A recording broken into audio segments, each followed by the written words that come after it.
ஒரு பலிபீடத்தை கட்டி பலிபீடத்தை சுற்றிலும் தானியம் புரியுதா? இந்த தானியம் வளர்க்கிற 2 படி விதை விதைக்கத்தக்க இடம். ஹலோ, கவனமா கேட்டீங்களா? என்ன கேட்டீங்க? ஒரு அந்த பலிபீடம் இடிந்து போன பலிபீடத்தை 12 கற்கள் 12 கற்கள்னா 12 கோத்திரத்தை வச்சு அவர் அந்த செம்மையாக்குறார். இனி ஒரு பலியை செலுத்தணும். பலியை செலுத்த போறதுக்கு முன்னாடி விதை. அப்போ பலிபீடத்தை சுத்தி என்ன பண்றாங்க? 2 அளவு விதை விதைக்கிறதுக்கு என்ன தோன்றாங்க?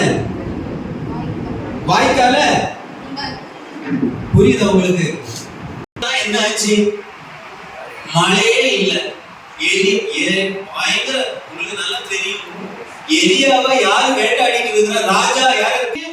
வறட்சியில என்ன ஆயிட்டு இருக்கு? ஆனா எலியா சொல்வாரு, அவரே சொல்வாரு, ஒரு தீர்க்கதரிசனத்தை கேட்கிறேன் நானும் சரி, நீங்க எப்பவுமே என்ன இங்க கண்டுபிடிக்கலன்னு சொல்றீங்க, எங்களை ஏமாத்துறீங்க நீங்க. அந்த எலியா என்ன சொல்வாரு? இப்ப நம்ம அந்த வசனங்கள் எடுக்கிற நேரம், இந்த தடவை நான் உங்களை என்ன பண்ண மாட்டேன், இடத்தை சுத்தி. அது எதுக்காக தோன்றினாங்க? விதைக்கிற அளவுக்கு என்ன சொன்ன? வாய்க்கால. அந்த வாய்க்கால அந்த விதை என்னதான்? தண்ணி தான். இதெல்லாம் ரகசியம், ஆவிக்குரிய ரகசியம். ஓகே. வாய்க்காலையும் தண்ணீரால் நிரப்பினான். அந்திபலி செலுத்தும் நேரத்திலே தீர்க்கதரிசியாகிய எலியா வந்து, ஆபிரகாமுக்கும் ஈசாக்குக்கும் யாக்கோபுக்கும் தேவனாகிய கர்த்தாவே, இஸ்ரவேலிலே நீர் தேவன் என்றும் நான் உம்முடைய ஊழியக்காரன் என்றும் நான் இந்த காரியங்களை எல்லாம் உம்முடைய வார்த்தையின்படி செய்தேன் என்றும் கர்த்தர் இதை சொல்லிக் கொடுக்கிறார். நீ இப்படிதான் செய்யணும். உன்னை இன்னும் வெறுப்பாங்க. கர்த்தருடைய ஊழியக்காரன் கர்த்தர் சொன்னபடியே என்ன பண்றாரு? இப்படி செய்யறாரு. வாசிங்க. கர்த்தாவே, நீர் தேவனாகிய கர்த்தர் என்றும் தேவரே தங்கள் இருதயத்தை மறுபடியும் திருப்பினீர் என்றும் இந்த ஜனங்கள் அறியும்படிக்கு என்னை கேட்டருளும் என்றார்.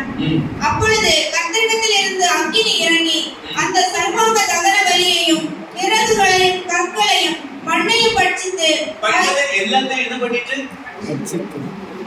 என்னெல்லாம் பட்சித்தாங்க பாருங்க. முதல்ல எதெல்லாம் கர்த்தருடைய அக்கினி வந்து என்ன பண்ணிட்டு அந்த சர்வாங்க தகன பலியையும் விறகுகளையும் கற்களையும் மண்ணையும் பட்சித்து மண்ணை என்ன பண்ணல?